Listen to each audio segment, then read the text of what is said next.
함께 할 줄 믿습니다. 본문의 말씀 마가복음 12장 41절부터 44절의 말씀으로 헌금 이렇게 하십시오 라는 제목으로 함께 은혜를 나누겠습니다. 부천에서 목회하시던 한 목사님이 오래전에 있었던 이야기를 하는 것을 들었습니다. 그 교회에 한 젊은 남자 집사가 있었습니다. 근데 이 남자 집사님은 교회에 올 때 오른쪽 주머니에는 늘 1,000원을 넣고 왼쪽 주머니에는 늘 10,000원짜리 지폐를 넣어서 교회에 옵니다. 그리고 헌금 시간에 오른쪽에 있는 1,000원짜리 지폐를 헌금하고 예배가 끝나고 나가면 그 10,000원으로는 꼭 당구장에 들어서 당구를 이렇게 하고 그러고 갔다는 거예요. 늘 그게 일상이었습니다. 주일날 벌어지는. 그런데 어느 날은 주일날 목사님의 설교에 이분이 너무 은혜를 받은 거예요. 그래서 갑자기 헷갈렸습니다. 헌금 때 오른쪽 주머니를 넣어서 헌금을 해야 되는데 이분이 너무 은혜를 받은 나머지 헷갈려가지고 왼쪽에 주머니에서 돈을 꺼내서 헌금을 한 거예요. 예배가 끝나고 봤더니 왼쪽에 10,000원짜리를 헌금을 한 겁니다. 그리고 이제 예배가 끝났어요. 그냥 조용히 갔으면 좋았을 텐데 이분이 이제 목사님이 예배 끝나면 아까 뒤에서 맞아서 인사를 하는데 목사님과 악수를 하면서 목사님한테 한마디를 했습니다. 목사님 오늘 재수가 없었어요. 목사님이 아니 무슨 재수가 없었습니까? 그랬더니 그래서 제가 목사님 설교를 듣다가 1,000원짜리 헌금을 한다는 것이 그만 10,000원짜리 헌금을 했지 뭡니까? 이러고 목사님한테 얘기를 한 겁니다. 그러니까 이 목사님도 좀 개짜예요. 목사님, 그래요? 그럼 제가 9,000원 남겨드릴 테니까 좀 기다리세요. 이랬더니 그분이 너스레를 떨면서 그렇게 얘기하더랍니다. 목사님 오늘 은혜도 받았으니까 팁 드린 걸로 하죠. 존 웨슬리 목사님과 동시대 사람이었던 조지 필드라는 목사님이 계십니다. 이분은 설교를 잘하기로 유명했습니다. 얼마나 타고난 설교가였든지 그분에 대한 그런 농담이 있습니다. 필드 목사가 설교하는 날에는 지갑에 있는 돈을 다 빼놓고 가라. 왜냐하면 목사님의 설교를 들으면 너무 은혜를 받아서 자기가 가진 돈을 있는 대로 다 헌금을 해버린다는 거예요. 그러니까 지갑에 적당히 돈만 넣고 나머지는 다 집에 빼놓고 가야지 목사님 설교 들으면 다 헌금하고 나중에 집에 와서 후회를 한다는 그런 소문이 있었다는 것입니다. 물론 뭐 농담이겠죠. 그러나 전혀 농담은 아니리라고 생각이 됩니다. 워낙 그렇게 설교를 잘했기 때문에 은혜를 많이 받는다는 소리 아니겠어요. 저도 이 이야기를 들으면서 나도 한번 그렇게 설교를 잘해봤으면 좋겠다 이런 생각을 해봤습니다. 오늘 예배 시리즈 5번째 시간입니다. 그 제목은 헌금 이렇게 하십시오 라는 제목입니다. 사실 이 헌금에 관한 설교는 어떤 목사님에게도 부담되는 설교일 수밖에 없습니다. 그럼에도 불구하고 설교 헌금은 하지 않으면 안 되는 매우 중요한 설교의 주제입니다. 물론 많은 성도들이 그렇게 생각합니다. 목사님, 헌금 잘해야 된다는 걸 다 아는 이야기입니다. 다만 실천하지 못할 뿐이죠. 돈에 대한 얘기는 안 했으면 좋겠습니다. 뭐 이런 마음을 거의 대부분의 성도들이 가지고 있는 게 사실입니다. 그런데 성경을 알면 알수록 이런 생각을 바꾸어야 한다는 것을 깨닫게 됩니다. 왜냐하면 성경 자체가 이미 돈에 대해서 엄청나게 많은 말씀을 하고 있기 때문에 그렇습니다. 어느 신학자가 연구를 해봤더니 성경 전체에 믿음에 대한 얘기 그리고 기도에 대한 얘기는 각각 한 500번 정도 나오더라고요. 믿음에 관한 얘기, 기도에 관한 얘기. 우리가 잘 아는 두려워 말라라는 말씀은 성경에 365번 나온다 그래요. 그래서 매일 365일이니까 하루라도 두려워하는 날이 있어서는 안 된다. 뭐 이렇게 해석을 하기도 합니다. 365번 두려워 말라는 말이 나오고 믿음에 관해서는 500번 정도 나오고 기도에 관한 말씀도 한 500번 정도 나오는데 돈에 관한 말씀은 몇 번이나 나오느냐? 무려 2000번 정도 기록되어 있습니다. 이것은 돈이 우리 인간사에 미치는 영향력이 매우 크기 때문에 우리가 먼저 이 돈에 대한 분명한 가치관을 정립하지 않고서는 하나님을 믿을 수 없기 때문이라는 것을 알게 됩니다. 돈이 너무 중요해요. 그래서 이 부분에 대해서 명확한 가치관을 정립하지 않으면 하나님을 바르게 섬길 수가 없습니다. 예수님도 마찬가지셨습니다. 우리가 흔히 예수님께서 무슨 돈에 대한 말씀을 하셨을까? 그 목사나 하는 얘기지 라고 생각할지 모르겠지만 예수님께서 신약 성경에 마태, 마가, 누가, 요한복음에 걸쳐서 약 37번 정도의 비유의 말씀을 하셨어요.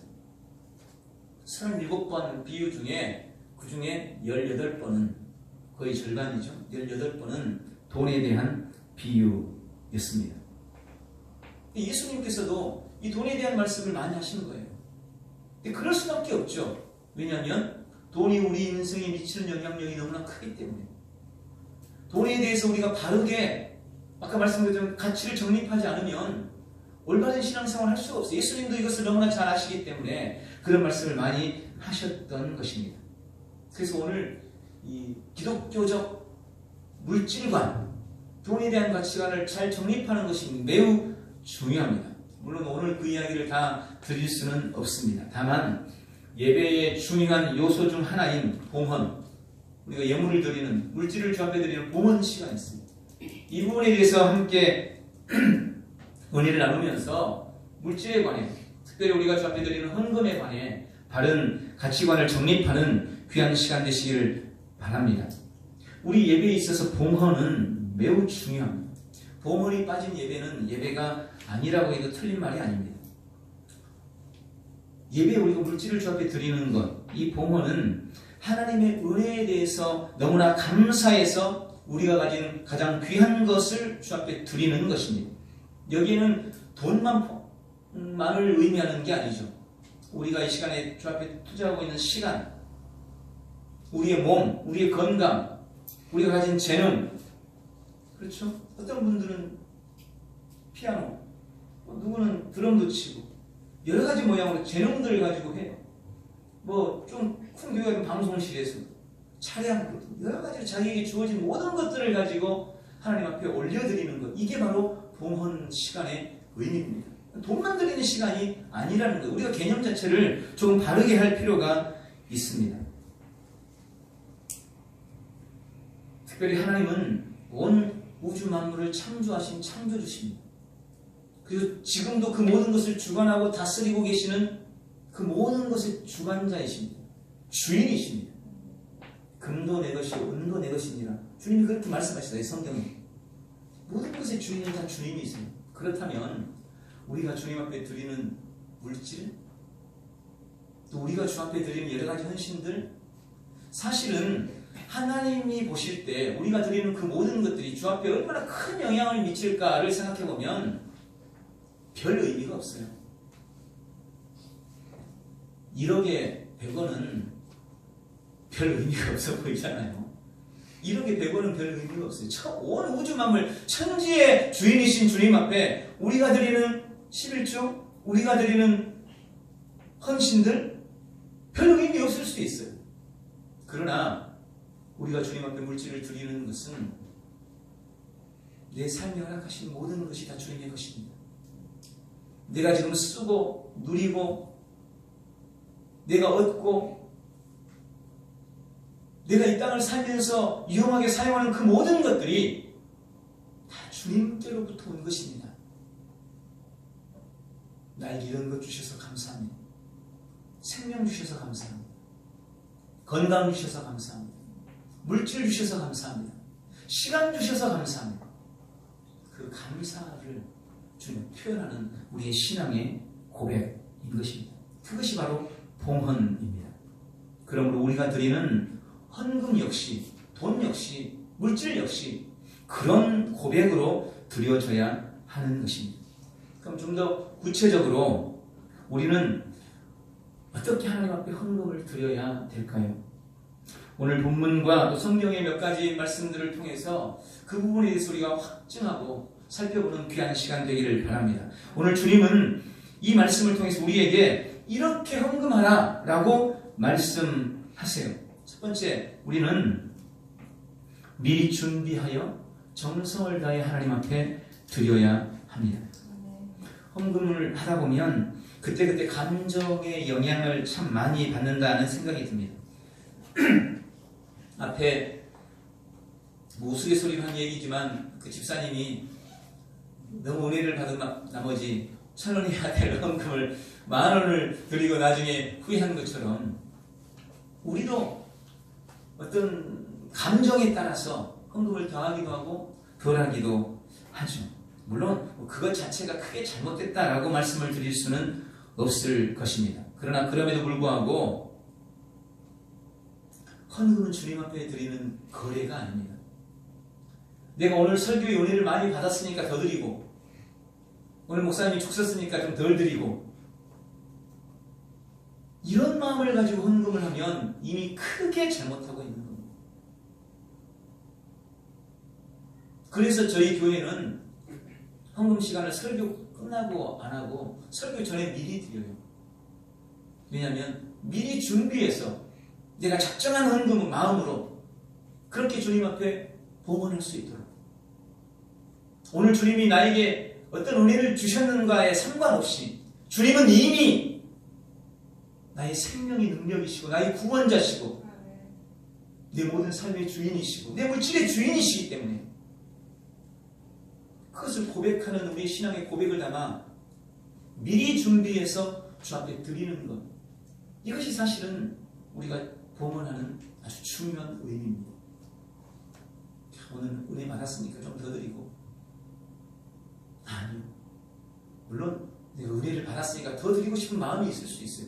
또 그렇게 해서 드리는 것 자체가 잘못된 것은 아닐 겁니다.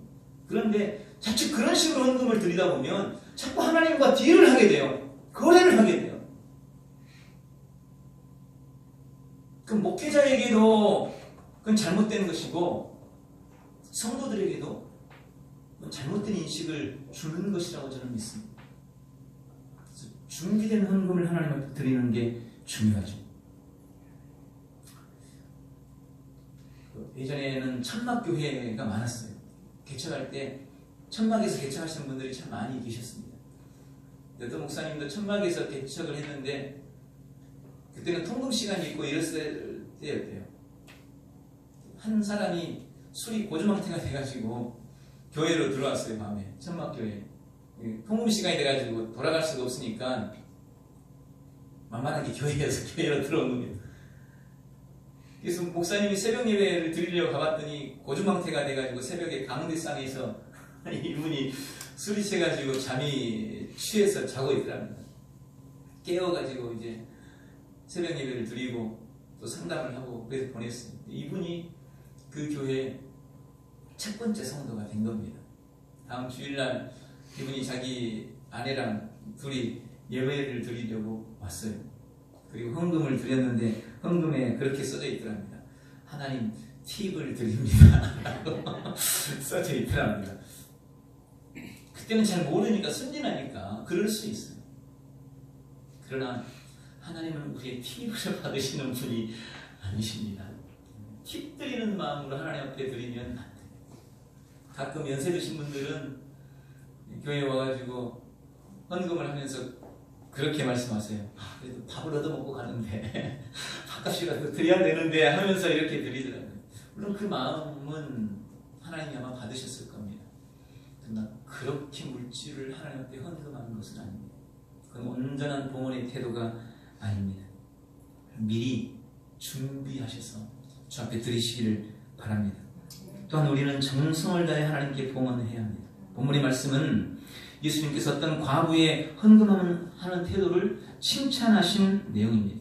한 가난한 과부가 성전 헌금함에 본문에 보니까 랩돈 2닙을 넣었어요. 2랩돈이라고 얘기하죠. 그런데 2랩돈은 당시 그 구리 주화의 가장 작은 단위입니다. 그러니까 우리나라로 치면 지금 현재 가장 작은 단위는 10원짜리죠. 작은 10원짜리. 그거 2개 넣은 거예요. 20원 넣은 겁니다. 지금 가치로 환산해보면 100원에서 1000원 사이 거예요. 1000원은 되지 않습니다. 아무리 가치를 크게 부여를 해도. 사실은 적은 헌금을 한 겁니다. 그런데 오늘 본문에 보니까 41절에 보니까 예수님께서 그에게 43절부터 그렇게 말씀을 하죠. 예수께서 제자들을 불러다가 이르시되 내가 진실로 너희에게 이르노니 이 가난한 과부는 연복에 넣는 모든 사람보다 많이 넣었도다. 많이 넣었대요. 주님은 그 전에도 이미 오늘 본문에 그렇게 됐어요. 부자들이 와서 헌금하는 것을 예수님이 보고 계셨어요. 부자들이 와서 많은 돈을 헌금했어요. 어떤 사람은 10,000원짜리 넣고, 어떤 사람은 50,000원짜리 넣고, 어떤 사람은 수표도 넣고, 이렇게 틀림없이 그걸 보고 계셨어요. 그런데 이 가난한 과부가 와가지고 딸랑 동전 2개 땡그랑 넣은 거예요. 그걸 보면서 예수님께서 그렇게 말씀하십니다. 이 가난한 과부가 연복에 돈 넣는 모든 사람보다 많이 넣었다. 네. 많이 넣었다. 그리고 그 이유를 오늘 본문에 그렇게 말씀합니다. 다른 사람들은 다 넉넉한 가운데 조금씩 떼어서 일부를 넣었지만 이 가난한 과부는 가난한 가운데서 자기 생활비 전부를 드렸느니라. 주님이 2가지 말씀합니다. 그 여인이 가장 많이 드렸다. 실제로는 그렇지 않은데 가치로 따져봤을 때 너무 적은데 이게 무슨 의미입니까? 그 마음과 정성을 주님은 더 크게 보신다는 것입니다. 그 이유가 뭐냐? 그가 많다고 주님이 평가해 주시는 이유가 뭐냐? 다른 사람은 많은 중에 일부를 넣었지만 그녀는 가진 전부를 넣었다는 거예요. 여기서 주님께서 생각하시는 중요한 헌금의 원리를 배울 수 있습니다. 주님이 기뻐하시는 헌금은 액수의 많고 적음이 아니라 그 정성을 더 중요하게 보신다는 것입니다. 그래서 우리는 하나님 앞에 헌금을 드릴 때 정성된 마음으로 드려야 돼요. 그래서 웬만해서는 미리 준비했더라도 그냥 돈만 드리지 마시고 봉투에 넣는 그런 정성이라도 가지셔야 돼요. 그게 하나님 앞에 드리는 헌금을 드리는 태도여야 하는 겁니다. 미리 준비해서 정성을 다해서 드리는 것. 그것이 주님이 기뻐하시는 헌금인 것입니다. 2번째, 우리는 자원하는 마음으로 기쁨으로 하나님 앞에 드려야 합니다. 사도 바울은 고린도 후서 9장 7절을 통해서 이렇게 말씀합니다. 각각 그 마음에 정한 대로 할 것이요 인색함으로나 억지로 하지 말지니 하나님은 즐겨내는 자를 사랑하시느니라. 여러분, 우리가 헌금할 때 가장 경계해야 할 마음이 있습니다. 인색하고 아까워하는 마음입니다. 하나님께 드리는데 인색한 마음을 가지고 드리는 거예요. 아까운 마음을 가지고 드리는 거예요. 아이고, 내가 좀 10,000원짜리 있으면 10,000원짜리를 드렸을 텐데 50,000원짜리밖에 없어가지고 할 수 없이 이거 드리네 하는 아까운 마음으로 하나님 앞에 헌금하는 것, 그걸 경계해야 한다고 말합니다. 그런데 의외로 사실은 마지못해 억지로 체면 때문에 헌금하는 사람들이 많이 있어요. 그건 목회자도 마찬가지인 것 같습니다.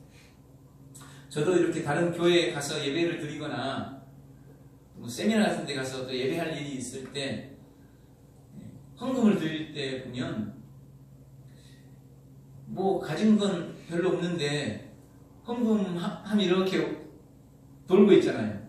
그러면 다른 분들은 다 드리는데 목사가 그냥 안 드리고 패스하기가 이게 민망한 거죠. 다른 사람들이 어떻게 볼까 뭐 이런 생각을 하기도 하고, 그래서 뭐라도 있나 조금이라도 뭐 좀 넣어야 되지 않을까 이런 생각을 하고 헌금을 합니다. 그런데 사실은 이미 그 마음 자체가 잘못된 거죠. 내가 주님 앞에 봉헌하는데 왜 다른 사람의 눈치를 봅니까? 내가 준비해서 또 마음에 작정한 대로 헌금을 드리려고 했으면 그것을 드리면 되는 건데, 사실은 나도 모르는 사이에 다른 사람의 눈치를 보고 체면을 따져. 잘못된 봉헌 태도라는 겁니다. 주님은 말씀하십니다. 억지로나 인색함으로 주 앞에 드리지 마라. 억지로 인색함이 다 포함되는 거죠. 즐겨내는 것, 기쁨으로 자원하는 마음으로 주 앞에 드리는 것, 그것을 주님은 기뻐하신다고 말씀하고 계십니다. 오늘 본문에 나왔던 부자들이 인정받지 못했던 이유가 아마 이것 때문이 아니었을까 생각할 수 있어요. 그들은 의례적으로 와서 하나님 앞에 헌금합니다. 다른 사람들 보고 있는데 또 부자, 옆에 뒤에 줄 서 있는 사람들, 가난한 사람들 많고 하는데 동전 넣어서 땡그랑 소리 나는 건 창피하니까 다른 거 없나 해가지고 그런 마음을 가지고 넣었을지도 모르겠어요. 그래서 어쩌면 예수님 앞에 그 가치를 인정받지 못했을 수도 있습니다. 어쨌든 우리가 하나님 앞에 드리는 헌금하는 태도는 어떤가 살펴봐야 해요. 억지로나 인색함으로 사회적 지위나 체면 때문에 생색내듯이 그렇게 헌금하고 있지 않은지 돌아보시기를 바랍니다. 그럼 우리가 어떻게 주님 앞에 자원하는 마음으로 기쁨으로 헌금할 수 있을까요? 의외로 간단합니다. 주님을 사랑하면 됩니다. 주님이 사랑스러우면, 주님이 정말 내 애인 같으면 우리는 기쁨으로 사랑함으로 자원함으로 주님을 위해 물질을 드릴 수 있어요. 이건 매우 상식적인 것입니다. 영적인 원리도 똑같은 거예요, 사실. 사랑이 식으면요, 아마 다 경험해 보셨을 거예요. 사랑이 식으면, 애정이 식으면 그에게 쓰는 물질이 아까워지는 겁니다. 그럼 그래 어쩔 수 없어요. 그러나 한없이 사랑스러우면 아무리 투자하고 아무리 갖다 줘도 그게 아까운 줄을 모르는 거예요. 주님 앞에 어떻게 자원함으로 드릴 수 있느냐, 어떻게 기쁨으로 드릴 수 있느냐. 반대로 내가 주님 앞에 헌금을 드리는 것이 부담스럽기 시작하고 물질을 드리는 것이 아까워지기 시작한다면 우리는 먼저 나의 주님을 향한 사랑과 주님을 향한 신뢰를 점검해 봐야 되는 거예요. 그걸 그대로 방치한 채로 넘어가면 안 됩니다. 아, 내가 왜 이러지? 내가 왜 헌금이 아깝지? 내가 왜 물질이 아깝지? 주님 용서해 주세요. 내가 주님께 대한 사랑이 식어가고 있습니다. 주님께 대한 내 믿음과 신뢰가 식어져가고 있습니다. 자신을 돌아보고 회개하고 다시 그 사랑을 회복시켜서 주 앞에 드리는 우리의 물질이 자원하는 마음, 기쁨으로 드리는 물질이 될 수 있기를 주님의 이름으로 축원드립니다. 헌금에 관해 성도들 중에 펌프 교인이 있고 옹달샘 교인이 있다는 이야기를 들어본 적이 있어요. 펌프 교인은 지하수가 풍부하잖아요. 펌프 옛날에 아시잖아요. 펌프. 지하수가 풍부해요. 그런데 그 지하수 물을 떠올리기 위해서 뭔가 자극이 필요해요. 그렇죠? 뭔가 자극을 막 줘야 돼요. 그러니까 물질은 많은데 하나님 앞에 헌금을 안 해요. 뭔가 자극을 줘야만 헌금을 하는 성도들을 펌프 교인이라고 부르고, 옹달새 교인은 말 그대로 누구의 간섭이나 자극이 없이 항상 솟아나는 샘물처럼 기쁘고 즐거운 마음으로 드리는 사람을 그렇게 부른답니다. 예전에 그렇게 부흥 강사님들이 특히 교회 설교할 때 이런 말씀들을 많이 하셨어요. 나는 펌프 교인인가 옹달샘 교인인가.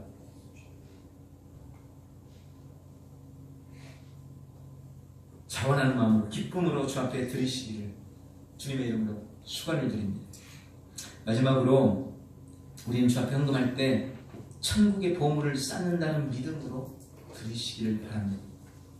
예수님이 마가복음 6장 19절에서 21절에 이렇게 말씀합니다. 너희를 위하여 보물을 땅에 쌓아두지 말라. 거기는 종과 동록이 하며 도둑이 구멍을 뚫고 도둑질하느니라. 오직 너희를 위하여 보물을 하늘에 쌓아두라. 거기는 좀이나 동록이 행하지 못하며 도적이 구멍을 뚫지도 못하고 도적질도 못하느니라. 네 보물이 있는 곳에 네 마음도 있느니라. 이 말씀에서 주님이 세 가지를 강조하십니다. 첫 번째, 자기 자신을 위해 보물을 땅에 쌓아두지 말라는 것입니다.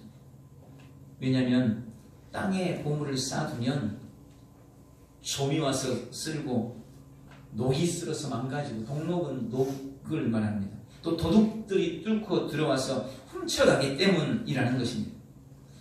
여러분, 예수님 말씀처럼 보물을 쌓아 올릴 때 땅에다가 두면요 자꾸 마음속에 두려움이 생기죠. 사실 가난한 사람은요 집에 문을 잠글 필요도 없어요. 그런데 돈 많은 사람은 온갖 보안장치를 다 해야 돼요. 왜? 땅에 쌓아놓은 게 많으니까. 땅에 쌓아두면 불안합니다. 안전하지 않습니다. 그게 우리 인생의 행복을 보장해 주지 못합니다. 오히려 인간을 불행하게 만듭니다. 여러분, 집에도요 돈이 많으면 부모님 돌아가시고 나면 자식들끼리 그것 때문에 엄청나게 싸워요. 교회도요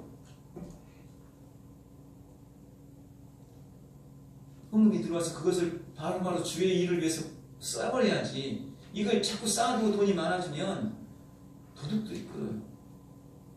그거 욕심내는 사람들이 이상하게 생깁니다. 예전에는 잘 섬기던 분들도 교회에 돈이 많아지면 이상하게 변하는 경우들이 세상에 너무나 많아요. 교회들이 갈라지고 분파가 생기고 당파가 생기고 이런 일들의 대부분은 교회가 가진 재산 때문입니다. 엄청나게 안타까운 일이에요. 여러분은 지금 보물을 어디에 쌓고 계십니까?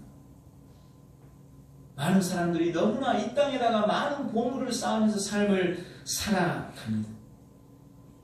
그게 행복할 것으로 그것이 행복을 줄 것이라고 착각합니다. 그건 결코 그렇지 않습니다. 물론 적당한 미래를 위해서 적당하게 준비해 가는 건 지혜로운 거라고 할 수도 있어요. 그러나 무작정 쌓기만 하는 것은 매우 어리석은 일입니다. 오늘 이 말씀에 귀를 기울여야 합니다. 또 주님은 그렇게 말씀하십니다. 우리 자신을 위해 보물을 하늘에 쌓아두라. 땅에 쌓아두지 말고 하늘에 쌓아두라. 그리고 말씀합니다. 거기는 좀이 먹고 녹이 쓸어서 망가지는 일이 없고 도둑이 뚫고 들어와 훔쳐가지도 못하기 때문이다. 안전하다는 겁니다. 그리고 영원하다는 겁니다. 하늘에 쌓는 것, 천국에 쌓는 것, 그게 지혜로운 거라는 거예요. 요즘 기부 문화가 우리나라에도 많이 확산되어 있습니다. 참 좋은 일이라고 생각합니다. 내가 가진 것을 나누는 거죠. 나보다 가난한 사람이 너무나 많으니까, 힘든 사람이 너무나 많으니까 그들을 위해서 자신의 것을 나누는 것. 어떤 사람은 재능을 나누기도 하고 어떤 사람은 돈을 나누기도 하고 매우 좋은 거라고 생각됩니다. 성경에서도 그걸 매우 추천하고 있습니다. 그게 하늘에 쌓는 것이라고 말씀합니다. 다른 사람을 구제하고 선교하고 나누어주는 그 모든 행위가 하늘의 보물을 쌓는 것이라고 말씀하십니다. 주님은 우리가 타인을 위해 또 주님을 위해 헌금이나 하는 자선이 하늘나라에 쌓여지는 보물이라고 말씀하십니다. 당연히 헌금은 더 많을 나위도 없을 것입니다. 헌금을 통해 하늘나라에 여러분 자신을 위해 보물을 쌓아가시기를 주님의 이름으로 축원을 드립니다. 그리고 세 번째로 그렇게 말씀해요. 보물이 있는 곳에 내 마음도 있느니라. 여러분, 성도의 시민권은 하늘에 있습니다. 우리는 영원한 천국을 소망하며 이 땅에서는 나그네와 같은 삶을 살아가는 사람들입니다. 우리가 결국 돌아갈 곳은 영원한 하늘나라, 영원한 천국입니다. 그런데 많은 성도들이 하늘에 대한 기대나 소망이 없이 삶을 살아갑니다. 그곳에 마음을 두지 않습니다. 제가 자주 여러분한테 드리는 도전인데, 여러분 천국 때문에 가슴 설레본 적 있습니까? 잠자다가 일어났는데 내가 천국 갈 거 생각하니까 너무 기분이 좋아. 내가 하늘나라에 갈 거 생각하니까 가슴이 벅차올라요. 언제쯤 주님을 만나러 하늘에 갈까? 그런 기대와 그런 설렘이 여러분에게 있느냐는 것. 없으면 왜 없을까요? 단순히 믿음이 부족해서? 물론 그럴 수 있습니다. 그러나 저는 다른 이유로 오늘 본문에서 찾습니다. 하늘에 내 보물이 없기 때문입니다. 하늘에 내 보물이 없어요. 여러분, 집에 보물을 숨겨두면요, 자꾸 가서 확인하고 싶죠. 자꾸 궁금하죠. 당연한 겁니다. 어디 별장이라도 지어지면요, 자꾸 가게 되죠. 그리고 마음이 쓰여요. 신경이 쓰이죠. 잘 지어놨는데, 시골에 어디 산속에 별장 잘 지어놨는데 혹시 이번 홍수에 뭐 쓸려 나갔나? 혹시 뭐 짐승들이 와가지고 잘못해놓진 않았을까? 잘 있나? 그 마음이 쓰이고 생각이 가죠. 왜? 그게 나에게 소중한 거기 때문에. 그게 내 보물일 수 있습니다. 근데 내가 하늘에 신경이 안 쓰여요. 죽으면 가는가 보지. 천국에 대한 기대감이 없어요. 설렘이 없어요. 내가 하늘에다 보물을 쌓고 있지 않기 때문에. 내가 하늘에 보물을 쌓아보세요. 그러면 내가 보물이 있는 그곳에 나 언제 갈까? 주님, 저 언제 데려가실래요? 당연히 그렇게 될 수밖에 없는 것입니다. 여러분, 이 땅에서 물질의 힘이 얼마나 큰지 예수님은 마태복음 6장 24절에서 이렇게 말씀하십니다. 한 사람이 두 주인을 섬기지 못할 것이니 혹 이를 미워하며 저를 사랑하거나 혹 이를 중히 여기며 저를 경히 여김이라. 너희가 하나님과 재물을 겸하여 섬기지 못하느니라. 우리가 하나님을 섬긴다고 하면서도 물질에 더 애착을 가지고 있으면 우리는 하나님보다 물질을 더 섬기고 사랑하는 것이 됩니다. 성도가 헌금을 드린다는 것은 그 헌금을 통해서 나는 물질보다 하나님을 더 사랑하고 나의 삶의 최종 목적지는 이 땅이 아니라 영원한 하늘나라 주님 품입니다. 천국입니다. 내 마음은 언제나 천국에 가 있습니다. 그렇게 고백하는 신앙의 고백이 되는 거예요. 여러분, 물질에 매여 삶을 살지 마십시오. 주님은 단호하게 경고하셨습니다. 물질과 하나님을 겸하여 섬길 수 없느니라. 물론 성도들 치고 누구라도 나는 물질을 섬기고 있어요 라고 생각하는 사람은 없을 겁니다. 그러나 내가 그렇게 생각하지 않는다고 하더라도 물질에 대한 애착이 하나님께 대한 애착보다 더 크다면 이미 나는 그 길에 서 있는 거예요. 그러므로 우리는 하늘의 보물을 쌓는 믿음으로 헌금해야 합니다. 미리 준비해서 정성을 다해 헌금하십시오. 그리고 자원하는 마음으로 기쁨으로 주 앞에 드리십시오. 하늘의 보물을 쌓는 마음으로 드리십시오. 오늘 우리가 어떻게 헌금할 것인가에 대해서 명확하게 이해하고 하나님께 대한 우리의 사랑과 신뢰를 다시 한번 확인하는 복되고 귀한 시간 되시기를 주님의 이름으로 축원합니다. 그리하여 우리의 예배가 회복되고 예배의 영광과 은혜를 일평생 누려나가는 모든 성도들이 받으시길 예수님의 이름으로 축복합니다. 기도하겠습니다. 좋으신 주님, 오늘 말씀을 통하여 우리가 어떻게 헌금해야 할 것인지 깨닫게 해주시니 감사합니다. 부담스럽지만 너무나 중요한 말씀입니다. 주님, 다시 한번 우리가 어떻게 헌금하며 삶을 살아가야 할 것인지 우리 마음속에서 결정하고 확정하는 복된 시간 되도록 은혜 베풀어 주시고 혹여라도 물질에 대한 애착이 하나님을 사랑하는 사랑 앞에 서 있지 않는지 우리 자신들을 돌아보며 회개하는 귀한 시간으로 인도하여 주옵소서. 오늘 우리의 모든 것 받으신 주 앞에 감사하며 예수님의 이름으로 기도하옵나이다. 아멘. 우리 다 같이 일어나셔서 오늘 말씀을 기억하며 삽심해서 하나님 앞에